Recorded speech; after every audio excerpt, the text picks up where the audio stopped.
Hi friends, welcome to my channel. నేను మీ రాజు. మనలో చాలామందికి ఈ భూమి మీద సూర్యుడు ఎలా ఉదయిస్తున్నాడు, సూర్యుడు ఉదయించడానికి శక్తి ఎక్కడి నుంచి వస్తుంది, అలాగే సముద్రాలలో నీరు అలల రూపంలో ఏ విధంగా పైకి లేస్తుంది, సముద్రంలో నీరు అలల రూపంలో పైకి రావడానికి శక్తి ఎక్కడి నుంచి వస్తుంది, అలాగే గాలి చుట్టుపక్కన ఉన్నటువంటి గాలి ఏ విధంగా కదులుతూ ఉంటుంది, అలాగే సముద్రంలో ఉన్నటువంటి జలచరాలు సమస్త జీవరాశులు ఏ విధంగా సముద్రంలో ఈదగలుగుతున్నాయి, అలాగే ఇంకా చాలా విషయాలు, సముద్రంలో నీరు ఏ విధంగా ప్రవహిస్తూ ఉంటుంది, ఆకాశంలో వర్షం పడే సమయంలో పిడుగులు ఏ విధంగా వస్తూ ఉంటాయి, పిడుగులలో శక్తి ఏ విధంగా వస్తూ ఉంటుంది, ఇలాంటి ప్రశ్నలన్నిటినీ కూడా మనలో చాలామంది కలుగుతూ ఉంటుంది.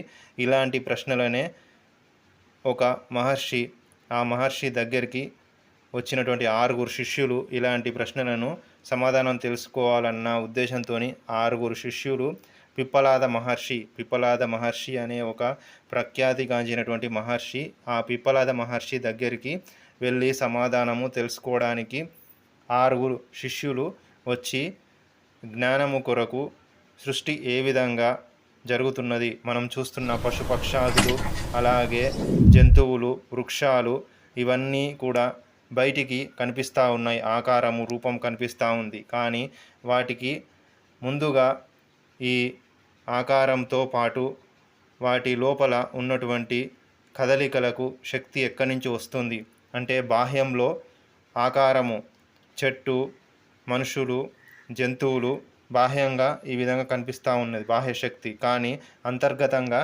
వాటికి నడిపించే శక్తికి కారణం ఏమిటి, ఈ కనిపిస్తున్న సృష్టినంతా ఏ శక్తి నడిపిస్తుందన్న విషయాలు తెలుసుకోవడానికి మన ప్రాచీన మహర్షి అయిన పిప్పలాద మహర్షి దగ్గరికి 6 శిష్యులు వచ్చారు.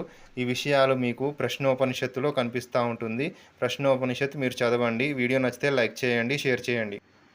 ఇలాంటి చాలా ఆసక్తికరమైన ముఖ్యమైన ప్రశ్నలను సమాధానం పొందడానికి 6 శిష్యులు పిప్పలాద మహర్షి దగ్గరికి వచ్చి సమాధానాన్ని పొందారు. సృష్టి అంతా కూడా ఏర్పడిన సమయంలో ఆకాశము, ప్రాణశక్తి అనే 2 భాగాలుగా ఏర్పడింది. అంటే మనకు బయటికి కనిపిస్తున్నటువంటి ఆకారాలు అన్నీ కూడా కొండలు, పర్వతాలు, నదులు, సరస్సులు, వృక్షాలు, జంతువులు, మనుషులు, ఈ బాహ్య రూపము అంతా కూడా ఆకాశం నుంచి ఏర్పడింది.